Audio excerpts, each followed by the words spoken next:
तो आके बोला कि मैं बहुत बीमार हूँ। मैं कैसे बीमार हो आप? तो उन्होंने रिपोर्ट दिखाई, ठीक है ना, कैंसर, लिवर सिरोसिस, ऐसे ही कुछ कुछ लिखा था उसमें। तो मैंने रिपोर्ट को पढ़ा, मैंने कहा कि आपको कोई तकलीफ है? कहा हाँ तकलीफ है। क्या तकलीफ है? लिवर सिरोसिस है, कैंसर है। मैंने कहा आपको कोई डिस्कम्फर्ट है, कुछ वीकनेस है, कोई दर्द है? कहा हाँ बहुत तकलीफ है, लिवर सिरोसिस और कैंसर है। मैंने कहा ये नहीं पूछना, ये तो इसमें देख लिया। आपको क्या दिक्कत है? प्राइमरी आप बीमार हैं कि नहीं, वो सिर्फ और सिर्फ आपके डिस्कम्फर्ट तय करते हैं।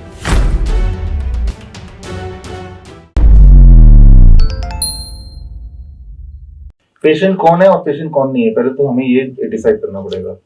मेरे पास हमारे ऑफिस में ऐसे बहुत सारे मेडिकल रिपोर्ट आते हैं। कल ही की बात है, एक हमारे तो मित्र बन गए हैं भैया जी, इलाहाबाद का है कोई यहाँ पे? इलाहाबाद, आप है ना?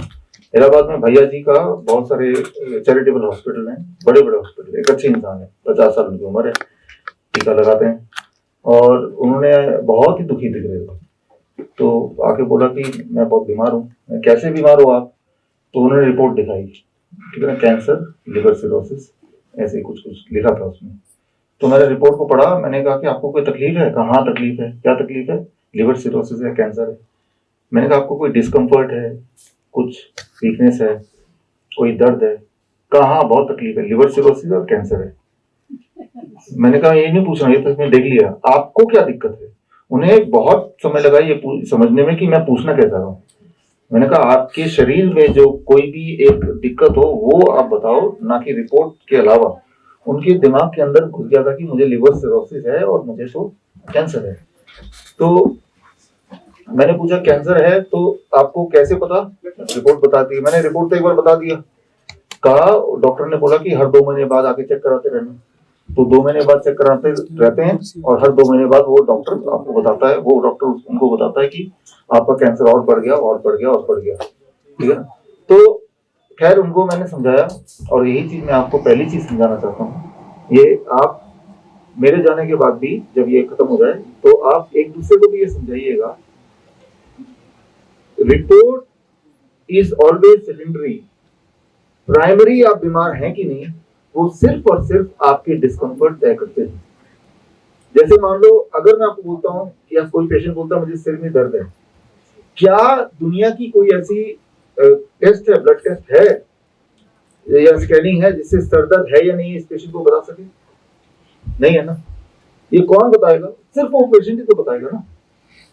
या किसी को सर में दर्द है, किसी को पैरों में दर्द है, तो वो पेशेंट ही बताएगा कि मुझे दर्द है, तो ही उसके लिए कोई ब्लड रिपोर्ट से नहीं पता चलेगा। तो अगर पेशेंट, तो मैं ये बोलना चाह रहा हूँ कि ठीक इसी तरह से पहले तो आपको ये पूछना पड़ेगा खुद से या पेशेंट से कि क्या आपको तकलीफ क्या है। तो उससे तय होता है कि आप बीमार हैं या नहीं है, ना कि रिपोर्ट से तय होता है। रिपोर्ट की जो दुनिया है वो दुनिया आप में से कम लोगों ने देखी है, शायद देखी नहीं है, डॉक्टर लोग भी नहीं देखते। एक पैरामीटर दे देते हैं, इससे ऊपर या इससे नीचे हो तो मान, जैसे जैसे थायराइड की बात करते हैं, TSH 1 से 6 के बीच में सब कुछ ठीक है, 6 से ज्यादा हो तो उसको बीमार मान लेंगे। ये एक रैंडम पैरामीटर बना के डाल दिया, और ये पैरामीटर हर बार सुगड़ता जाता है, समझे? जितना वो सुगड़ता जाएगा उतना हेल्दी लोग is converted into sick people. ये कैसे पता चलता है? ये इतिहास से पता चलेगा। जैसे मान लो पहले होता था, आज से करीब 1978, उससे पहले कोलेस्ट्रॉल किसी का अगर 300 से ऊपर होगा तो उसको मानेंगे हाई कोलेस्ट्रॉल, फिर उसको 250 कर दिया, फिर उसको 200 कर दिया, लेकिन अब वो 200 हो गया। अभी ऐसा हो गया 200 के अलावा HDL भी एक नई चीज है, LDL भी है जो पहले नहीं होता था, ट्राइग्लिसराइड एक और चीज है।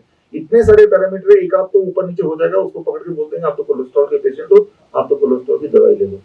तो ये इतिहास देखते, लेकिन ये जो इतिहास है ये मेडिकल जर्नल में तो है, लेकिन ये डॉक्टर को पढ़ाया नहीं जाता और पेशेंट को पता नहीं। तो डॉक्टर को पता है तो सिर्फ डॉक्टर को पता तो सिर्फ ये पता है कि ये पैरामीटर के ऊपर होगा। जैसे ब्लड शुगर है, ब्लड शुगर के पेशेंट जितने हम देखते हैं इतना शायद ही भारत में किसी ने देखा होगा जितना डेटा हमारे पास है। तो अगर 250 से नीचे, 250 mg पर डेसीलीटर से नीचे किसी का ब्लड शुगर है तो वो ठीक है, हेल्दी है, बिना किसी दवाई के। इससे ऊपर है तो उसको नीचे लाना है, इसका मतलब डायबिटीज है, लेकिन तब भी नीचे लाना है नेचुरली, ठीक है ना। अगर आप दवाई लेके नीचे लाएंगे तो दवाई लेके जो नीचे लाएंगे तो क्या होगा, धीरे धीरे धीरे धीरे किडनी फेलियर की तरफ बढ़ेंगे। डायबिटीज नहीं बढ़ा रहा, डायबिटीज दवाई बढ़ा रहा है ना, तो उस तरफ क्यों जाना। तो नेचुरल नीचे लाना, नेचुरल नीचे कैसे लाना है वो आप यहाँ पे सीख रहे हैं। जो डाइट आप ले रहे हैं, ये डाइट कोई भी लेगा तो उनका ब्लड शुगर नीचे आ ही जाता है ना। और अगर नीचे नहीं भी आ रहा है तब भी व्हाट वी से कि दवाई लेंगे तो कुछ फायदा नहीं है एक्सेस। हाँ, एक नंबर नीचे जरूर दिख जाएगा, लेकिन ओवरऑल आपकी life span, quality of life improve होगी। The answer is no. तो पहली चीज कि क्या मैं बीमार हूँ, ठीक है ना, बीमार सभी पड़ते हैं इंक्लूडिंग मी, ठीक है ना। तो बीमार हूँ तो कैसे पता चलता है कि आज मैं बीमार हूँ। मुझे ऐसे पता चलता है कि जिस दिन मुझे लगता है कि काफी कमजोर लग रहा हूँ, वो बहुत कमजोरी है, उठा नहीं जा रहा, बॉडी में दर्द हो रहा है, ठीक है ना, तो इसका मतलब बीमार है। कुछ खाने का मन नहीं कर रहा, एपिटाइट नहीं है, तो मतलब ये बीमार है, जो नॉर्मली नहीं होता अचानक ही। तो बीमार का डेफिनेशन ये हुआ। अब अगर बीमार है कोई, जैसे कि आप में से कुछ लोग काफी सारे डिस्कम्फर्ट है, वो लंबे समय तक चलेगा तो परमानेंटली बीमार हो गए, तो उस बीमारी से हमें निकलना है। बीमारी से निकलने के बहुत सारे नियम नहीं, 2-3 नियम है, वही नियम याद कराते हैं। और ये ऐसे नियम है जो आप घर पे भी कर सकते हैं और घर पे ही कर सकते हैं, क्योंकि यहाँ तो रहने की एक लिमिट है। 1 हफ्ता रहेंगे, 10 दिन रहेंगे, 15 दिन रहेंगे, कोई हद से 1 महीना रह लेगा, लेकिन हमें जो हेल्दी रहना वो तो जीवन भर रहना है ना। तो जीवन भर तभी रह सकते हैं जब यही वाला नियम घर पे करेंगे। हाँ, यहाँ आके सीख सकते हैं आप, वैसे भी सीख सकते हैं हमारे वीडियोस देख के, ठीक है ना। हम यही चाहते हैं कि वीडियोस देख के आप सीखें, और ताकि जो बहुत ज्यादा फ्रेजाइल, बहुत ही डेलिकेट कंडीशन में बहुत दिक्कत वाले पेशेंट है वही यहाँ पे आए। बाकी लोग हमारे ऑफिस में जब आता है आपके मेडिकल रिपोर्ट्स, तो ज्यादातर हम बोलते हैं घर पे रहकर ठीक हो। घर पे रहना आसान है ठीक होना, क्यों?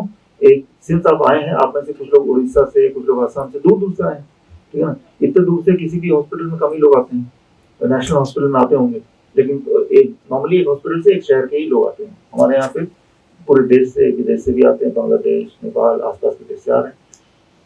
एक बात याद रखिए, पेशेंट के जो फैमिली मेंबर है कि पेशेंट ठीक है मान लो, खासतौर पे किडनी पेशेंट, लेकिन जो ट्रैवल होता है ना, उस ट्रैवल में ही इंसान कब और बिगड़ने लगता है। तो पहले तो डिसएडवांटेज ये है कि हम जाके यहाँ पे आके ठीक होंगे, ठीक है ना। इसीलिए हम बोलते हैं कि वहीं पे ठीक हो जहाँ पे, या फिर हमारा हॉस्पिटल वहाँ पे, वो तो है ही नहीं, हमारे 2-3 हॉस्पिटल है, ठीक है ना। तो जब आप ट्रैवल करेंगे, जैसे मान लो किडनी के पेशेंट आप लोग, आप में जो भी लोग, तो यहाँ ठीक हो गए। लेकिन अब क्या है कि एक बात आप याद रखिए जो कि बहुत ही महत्वपूर्ण है, जैसे मैंने अभी बताया था कि जितना आपके बॉडी में जमा हो रहा है, जो बॉडी यूटिलाइज नहीं कर पा रहा, उसी रफ्तार से उसको निकाल के फेंकना है रोज के रोज, राइट। फेंकना ही फेंकना है। या तो बॉडी खुद फेंकती, जैसे पेशाब के रास्ते, पसीने के रास्ते, जैसे हम सबका होता है। जिनका नहीं होता वो फिर डायलिसिस या दवाइयों के रास्ते। लेकिन यहाँ पे हम क्या कर रहे हैं, उसकी जगह पे hot water immersion therapy, head down tilt therapy कर रहे हैं। अब जब ट्रेवलिंग करके जाएंगे तो एक दिन तो नहीं कर पाएंगे, लेकिन वो एक दिन भी बड़ा भारी पड़ता है, एक दिन ही भारी पड़ता है, लेकिन घर ही इतना दूर है, ठीक है ना। और अगर फ्लाइट से जाएंगे मान लो, तो पैर लटका के जाएंगे, वो भी भारी पड़ता है। पैर लटकाएंगे, नॉर्मली हम बैठते हैं पैर लटका के, कोई दिक्कत नहीं होती, लेकिन वो लोग बैठेंगे तो फिर जमा होने लगता है, ठीक है ना। तो यानी कि उनको इंसान ऐसा करना पड़ेगा, पैर हमेशा उठा के रखें, अगर ट्रेन में जा रहे हैं तो पैर लेट के रहें, इस तरह से। उस दिन खाना ना खाएं, उस दिन बॉडी में कुछ जमेगा तब ना, जब कुछ जाएगा अंदर, एक दिन फास्टिंग पे रहे, ठीक है ना। इस तरह से हमें उनको कि आज के दिन, क्योंकि आज का दिन हमें जाने में लगेगा, तो हम खाना ना खाएं, बहुत ही मिनिमम सा ले लें, ताकि हम बॉडी में जमने का सवाल ही ना हो। ये बड़ा ही ये डेलिकेट सिचुएशन से होते हुए जाते हैं, इसलिए हमें लगता है कि भाई इंसान घर पे ठीक हो जाए तो अच्छा है। घर पे ही ठीक हो तो ठीक है, उसके लिए आपको थोड़ी सी समझ होनी चाहिए। एक डाइट जो आप ले रहे हैं, यहाँ पे जो डाइट ले रहे हैं, ये डाइट सिर्फ एक कोई पर्टिकुलर डिजीज के लिए नहीं है। ये डाइट सिर्फ इतना करता है कि बॉडी के अंदर अगर कहीं पे कोई जख्म हो गया है, कहीं पे कोई एक्सेस चीजें इकट्ठे हो गई हैं, तो ये डाइट उसको हटाता है। डाइट कब हटाता है? डाइट तो न्यूट्रिशन देता है, लेकिन आप दिन में 12 घंटा खाते हैं और 12 घंटा नहीं भी खाते हैं, जब 7 बजे के बाद अगले दिन 7 बजे तक, ये जो 12 घंटा होता है, इस 12 घंटे में what we call as autophagy, ठीक है ना। जहाँ बॉडी को 24 घंटे खाना चाहिए, लेकिन जहाँ पे ट्यूमर बना हुआ है, जहाँ पे कोई जमा हुआ है, एक्सेस कैल्शियम, एक्सेस सोडियम है, बॉडी फिर उसको खाता है। क्यों? क्योंकि वो 12 घंटे खाना नहीं खा रहे। तो जब आप खाना नहीं खा रहे हैं ना, वही वाला टाइम है जब बॉडी हील हो रही है।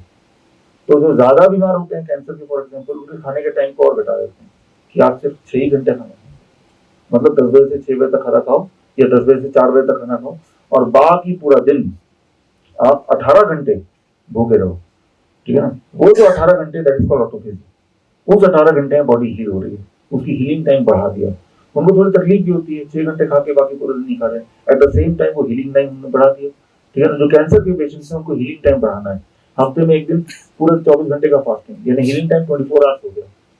ठीक है ना, हफ्ते में एक दिन 24 आवर फास्टिंग, और रोज मान लो 12 घंटे, 16 घंटे, 18 घंटे, डिपेंडिंग ऑन कि आप कितने सिक है, उतनी देर की फास्टिंग।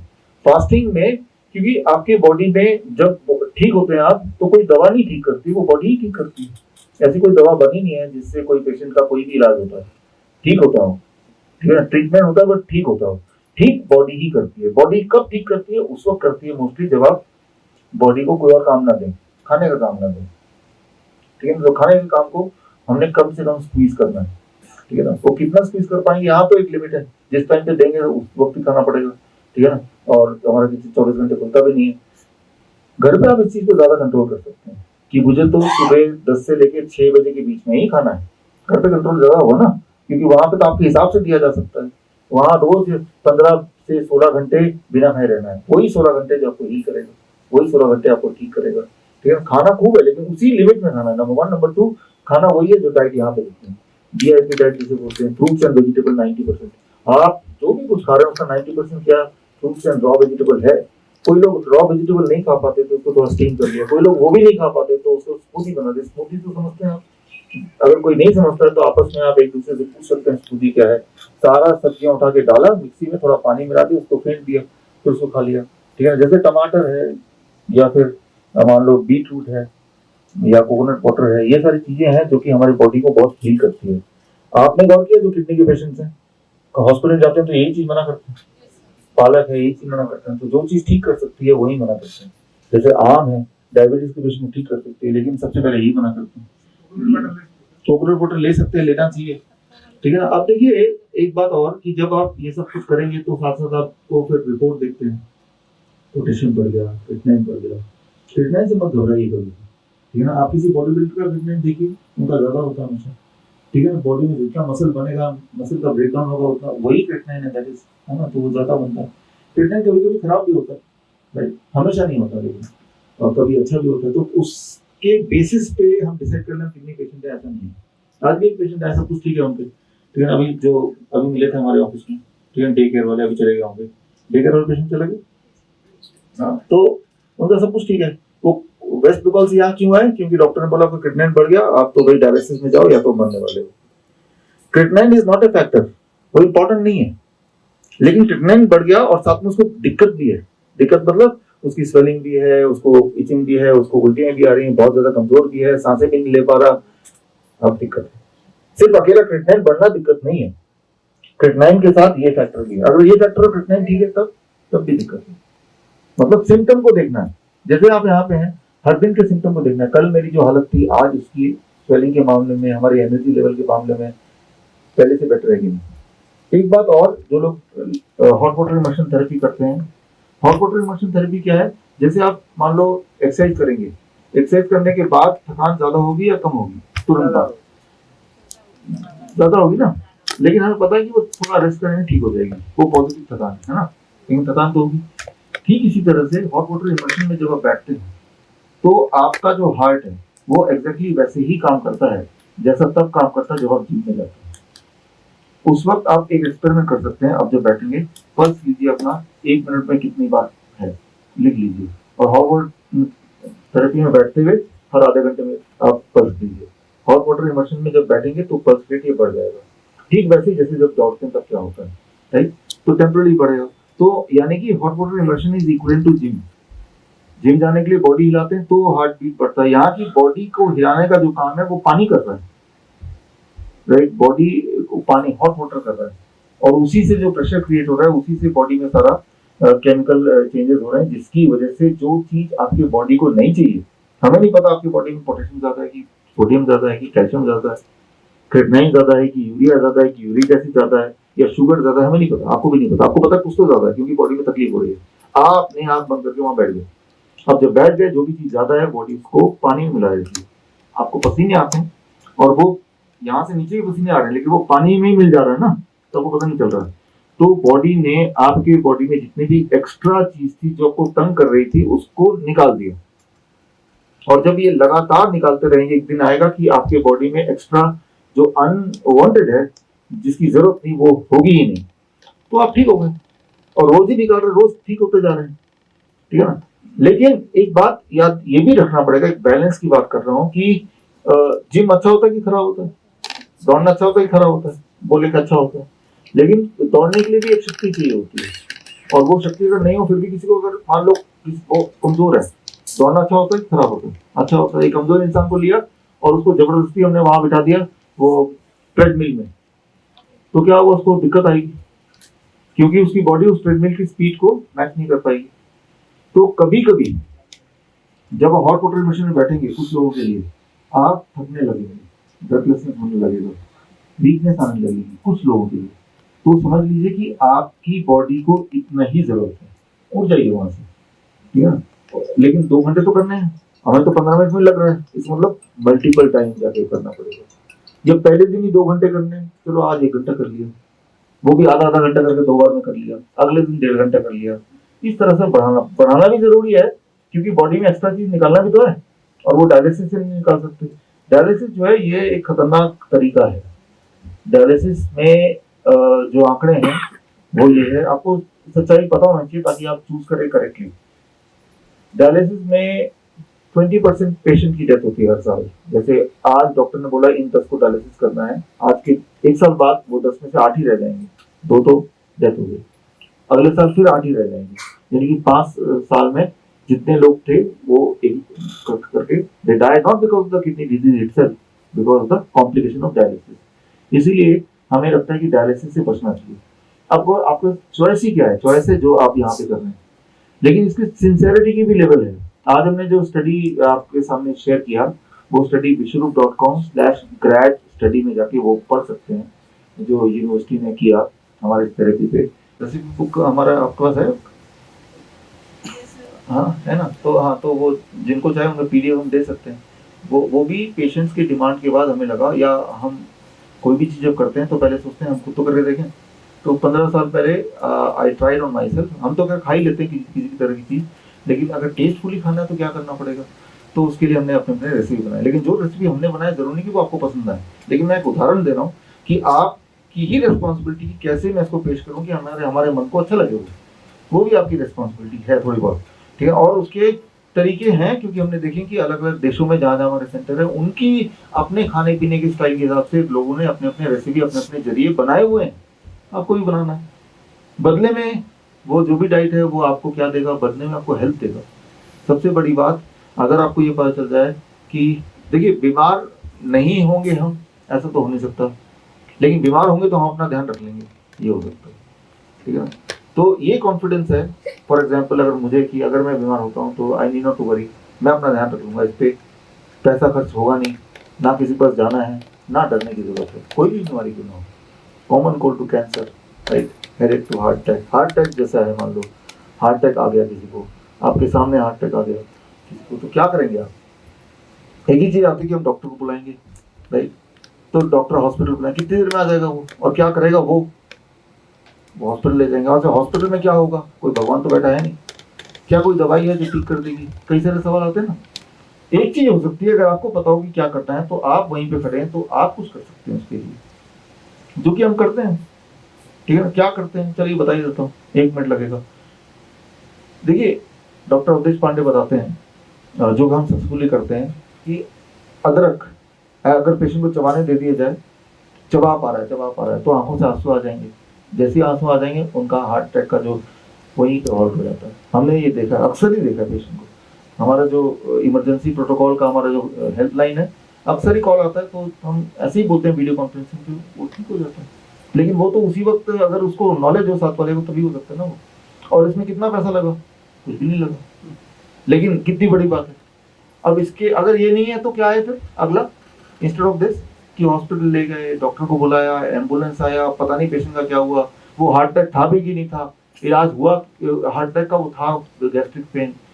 तो बहुत सारी बातें हैं। तो मतलब ये है कि नॉलेज ही आपको बढ़ाना पड़ेगा। उसी के लिए यहाँ पे आप देखेंगे एक छोटा सा पार्ट नॉलेज का भी लेक्चर वगैरह होता रहता है। That is the most important thing. Knowledge is health, medicine is not health, hospital is not health, knowledge is health. मान लो किसी को कार्डियक अरेस्ट आ गया, कार्डियक अरेस्ट का मतलब होता है जो लोग किडनी के पेशेंट्स के केयर टेकर है उनको भी पता होना चाहिए, और आज के टाइम में तो हर एक को पता होना चाहिए। आप देखते होंगे आजकल अचानक इंसान खबर आती है वो तो रहा नहीं, कल तक तो ठीक था, अचानक लोग मरने लगे, सडन कार्डियक अरेस्ट। अचानक डेथ होने की जो फ्रीक्वेंसी बढ़ गई है अभी पिछले 1 साल में वैक्सीन के आने के बाद से, ठीक है ना। ये मेडिकल लिटरेचर में तो है ही है, और वैसे भी हम अपने ऑब्जर्व करते हैं अपने आसपास कि वो ठीक थे, अचानक नहीं। इट्स कॉल्ड कार्डियक अरेस्ट, अचानक मर जाना, सब कुछ ठीक है, अचानक हार्ट बीट खत्म हो गया, ब्रीदिंग खत्म हो गई, ये 2 चीज खत्म हो गया तो इसका मतलब ही इज डेड, राइट। तो अच्छा किसी को अगर हार्ट कार्डियक अरेस्ट आ गया कि मर गया तो व्हाट यू विल डू? तो आपको सिर्फ एक ही चीज पता है कि हमें तो हॉस्पिटल ले जाना है, लेकिन किसी के मरने के भी 4 मिनट से 10 मिनट के अंदर आपके हाथ में है कि आप उसको वापस जिंदा कर सकते हैं, ठीक है। जो पहले 4 मिनट है उसे कार्डियक अरेस्ट बोलते हैं, ना कि डेथ बोलते हैं। एक्चुअली वो डेथ ही है, डेथ को ही कार्डियक अरेस्ट, दोनों इंटरचेंजेबल है। कार्डियक अरेस्ट का मतलब डेथ, डेथ का मतलब कार्डियक अरेस्ट। यूं मानो simply death in next 10 minutes it becomes death permanent. पहले डेथ टेम्पररी होती है, 10 मिनट तक आपने कुछ किया नहीं तो डेथ परमानेंट हो गई, है ना। कोई जब मरता है तो मरा हुआ है तो पहला 10 मिनट जो है उसको बोलते हैं cardiac arrest, death is temporary. लेकिन उस 10 मिनट में आपने कुछ किया ही उसके लिए, डेथ बिकम परमानेंट, उसे बोलेंगे डेथ। क्लियर है, राइट। तो क्या 10 मिनट में आप फोन करके एम्बुलेंस बुला के ये सब से कुछ हो सकता है? हो ही नहीं सकता, पूरी पृथ्वी में कहीं भी नहीं हो सकता। लेकिन वो 10 मिनट वेस्ट जरूर हो सकता है, वो 10 मिनट खराब जरूर हो सकता है। Are getting the point? वो 10 मिनट वेस्ट कर दिया आपने। अच्छा वो 10 मिनट में करें क्या, ठीक है ना। वो मान लो आपके पास 3-4 लोग हैं, एक बेशक हॉस्पिटल को फोन कर रहा है, फोन बुला रहा है, लेकिन बाकी लोग तो खाली है ना। क्यों ना हम कोशिश करें कि पेशेंट को वापस ले आए, वो 10 मिनट का यूटिलाइज करें, 10 मिनट के बाद कुछ नहीं होगा। तो 10 मिनट में क्या करना होता है, that is called cardiac compression. Cardiac compression एक तो होता है सीपीआर, राइट, और एक होता है कार्डियक कंप्रेशन। कार्डियक कंप्रेशन सिर्फ आपको कंप्रेशन देना है, माउथ टू माउथ ब्रीदिंग नहीं देनी है। लेकिन वो कंप्रेशन भी जो देना है उसका एक स्पेसिफिकेशन होता है, कितने इंच डेप्थ होना चाहिए, कितनी उसकी स्पीड होनी चाहिए, राइट, फ्रीक्वेंसी कितनी होनी चाहिए, कैसे देना और कहाँ पे देना है, राइट। तो ये एक कैलकुलेशन, वो कैलकुलेशन हिसाब से करेंगे तो चांसेस है कि पेशेंट जिंदा हो जाए। मतलब कितनी बड़ी बात है, एक मरे हुए इंसान को जिंदा करना, ऐसे बड़ी बात क्या हो सकती है। तो ये स्किल तो सभी को आना चाहिए, क्योंकि आप हॉस्पिटल में जो केयर टेकर्स हैं और बाकी लोग भी हैं, डॉक्टर संजय, डॉक्टर नेहा, आप लोगों को क्या करना है कि कभी जैसे जो लोग खाली बैठे हैं और हम में से कोई फ्री भी है तो कार्डियक अरेस्ट के कॉम्प्रेशन की प्रैक्टिस करा सकते हैं आप, है ना। ऐसे कर सकते हैं, खाली तो ही है ना, तो थोड़ी प्रैक्टिस कर लीजिए। वो अच्छा है, ये लाइफ स्किल है, कब जरूरत पड़ जाए आपको डॉक्टर होने की जरूरत नहीं है। क्योंकि जब भी कोई मरता है इंसान, कोई डॉक्टर के सामने जाके थोड़ा ना मरेगा, वो कहीं मर सकता है। और अगर डॉक्टर के सामने जाके मरेगा भी तो डॉक्टर को भी नहीं पता ना, ये डॉक्टर को भी नहीं पता। किसी भी डॉक्टर को बोलेंगे अच्छा करके दिखाइए, नहीं पता उसको, बोल तो देगा जवानी, अच्छा करके दिखाएंगे तो नहीं पता। अच्छा किसी से पूछिए कि कार्डियक कंप्रेशन जो है आप लगातार कितनी देर कर सकते हैं, तो वो वही बता सकता है जो कि खुद करके देखा हो। और ऐसा कोई डॉक्टर बहुत कम मिलेंगे, 100 में से कोई एक मिल जाएगा, ठीक है ना। अगर कार्डियक कंप्रेशन आप ठीक से करेंगे 1 से 2 मिनट में आप थक जाएंगे, उससे ज्यादा करेंगे तो आप गलत करने लगेंगे। यानी कि 2 लोगों को पता होना चाहिए, वो 2 मिनट करेगा, वो दूसरा 2 मिनट करेगा। तो ये लाइफ स्किल है, हम में से सभी को कभी ना कभी तो मरना ही है। लेकिन जब हम मरने वाले होंगे तब हम यही दुआ करेंगे मेरे सामने वाले को कार्डियक अरेस्ट का वो कंप्रेशन पता हो, ताकि मैं वापस आ जाऊं। क्योंकि वो तब तो खुद तो नहीं कर सकते अपने ऊपर, अब तो वी आर डेड, है ना। तो ये लाइफ के बड़ी इंपॉर्टेंट स्किल्स हैं जिसको हमने बिल्कुल ही इग्नोर कर रखा है। यहाँ पे हमारे सारे स्टाफ को आता है, जरूरत भी पड़ती है कभी, राइट, क्योंकि मर तो कभी भी कोई भी सकता है कहीं पे भी, है ना। तो ये सब चीजें आपको सीखनी है। ये आप तभी, इसका नाम है hospital and institute of integrated medical science. Institute भी है, ये हॉस्पिटल ही नहीं है, ये ट्रेनिंग सेंटर ही है। क्योंकि हमारी कोशिश सिर्फ ये नहीं कि जो इलाज के लिए आए वो आपका इलाज हो जाए। हमारी कोशिश ये है, किसी भी हॉस्पिटल जाते हैं तो वो किडनी का अलग डिपार्टमेंट है, डायबिटीज है तो अलग जगह है, राइट, हर चीज़ की अलग दवाइयाँ, हर चीज़ का अलग डिपार्टमेंट्स हैं। यहाँ पे हम एज ए पेशेंट देखते हैं इंसान, उनके सारे जो प्रॉब्लम उनको एक साथ सॉल्व करना है ना। और अभी के लिए नहीं, आगे के लिए भी, कि दोबारा कभी वो सेम चीज़ हो जाए तो आप खुद ही कर पाएँ, वो ट्रेनिंग भी देनी है, ठीक है। तो तभी जाके आप उसको हेल्थ को कर सकते हैं। तो हर चीज़, जैसे मान लो आप एक एक्सपेरिमेंट करना, मान लो किसी को फीवर हो गया, वायरल फीवर जिसे कोविड बोलते हैं आजकल, पहले खांसी जुकाम बोला करते थे इसी चीज़ को। तो ऐसे में यहाँ अगर किसी को हो जाता तो हम क्या करते हैं, क्योंकि हमारे पास तो आप आए ही हैं कोई 5 दिन के लिए है, कोई 7 दिन के लिए है, उसमें अगर किसी को फीवर हो गया, मतलब फ्लू हो गया, तो 3-4 दिन तो ऐसे ही वेस्ट हो जाएंगे। हमारे पास 3-4 दिन है ही नहीं, ना ही पेशेंट के पास। हम तो आज ही ठीक करना है, 2 घंटे में ठीक करना। तो हम कैसे करते हैं, हम जैसे ही पेशेंट का टेम्परेचर बढ़ जाता है, फ्लू के सिम्टम आते हैं, खांसी जुकाम बुखार के सिम्टम आते हैं, पेशेंट के दोनों पैर को उठा के हम बाल्टी में डाल देते हैं, जिस बाल्टी का टेम्परेचर 42 डिग्री सेल्सियस होता है। और आधे घंटे बाद टेम्परेचर थोड़ा और बढ़ जाता है, मान लो 101 है, आधे घंटे बाद 102 हो जाएगा। क्यों हो जाएगा? क्योंकि एक तो पहले ही बुखार था उसको, ऊपर से हमने गर्म पानी के बाल्टी में उसके पैर डाल दिए, तो फीवर बढ़ गया। लेकिन 1 घंटे बाद फीवर बिल्कुल घट जाएगा। तो फीवर क्या है? ये कोई बीमारी है या बॉडी का इम्यूनिटी का सिस्टम है? पहला है। दूसरा fever is not a disease. Fever क्या करता है, हमारे वायरस को मारने के लिए बॉडी टेम्परेचर बढ़ाता है, क्योंकि हाई टेम्परेचर में वायरस डिस्ट्रॉय हो जाते हैं ना। तो बॉडी ने अपना वेपन, राइट, अपना हथियार निकाला, वो उसका हथियार का नाम है फीवर, 101 डिग्री। लेकिन उसमें आपको परेशानी हो रही है, कमजोरी फील हो रही है, और ऐसा अगर चलता रहेगा तो आप यहाँ पे जो इलाज कराने चाहें वहां से ध्यान भटक जाएगा। तो हमने बॉडी के जो हथियार है, उस हथियार के साथ बॉडी को बोला, अच्छा आपको फीवर चाहिए, हम वही दे देते हैं आपको। पैर जैसे ही डाले तो वो बॉडी को हमने हथियार का एक और सहारा दे दिया, टेम्परेचर थोड़ा और बढ़ाया बॉडी ने उस पानी से, और वो वायरस को एकदम खत्म कर दिया। अब वायरस चला ही गया, फिर 1 घंटे बाद आधे घंटे के लिए फिर कर दिया। तो जो बीमारी से लोग हफ्तों तो बीमार रहते हैं, वही 2 घंटे में ठीक हो गए। With in 2 hours the patient is cured, है ना। तो ये लाइफ स्किल्स हैं जो आपको यहाँ पे सीखना है। आप भी बाकी पेशेंट को मिलते हैं, देखते हैं, दूसरे से पूछिए हम क्या किया, किसी को फीवर हो गया तो क्या किया, किसी को ब्लड प्रेशर हाई हो गया तो क्या किया। ब्लड प्रेशर भी होगा हाई तो ये नीचे हो जाएगा। ब्लड प्रेशर किसी का हाई होगा ना, जो मैंने अभी बताया, वो करेंगे तो नीचे हो जाएगा। दिन में 3 बार कीजिए और ऐसा 7 दिन तक कीजिए, फिर ब्लड प्रेशर परमानेंटली नॉर्मल आ जाएगा। अगर कोई बड़ी प्रॉब्लम नहीं, बड़ी प्रॉब्लम तो किडनी प्रॉब्लम बड़ी प्रॉब्लम होती है, बड़ी प्रॉब्लम में बांटना बेहतर। तो इस तरह से हर बड़ी दिखने वाली प्रॉब्लम का एक छोटा ऐसा सोल्यूशन है जो आप घर पे कर सकते हैं, और जो ज्यादा इफेक्टिव है, जिसमें कोई साइड इफेक्ट नहीं है, साइड बेनिफिट्स है, राइट, और कोई पैसा खर्चा नहीं है। ये सब कुछ सीखना आपके लिए जरूरी है।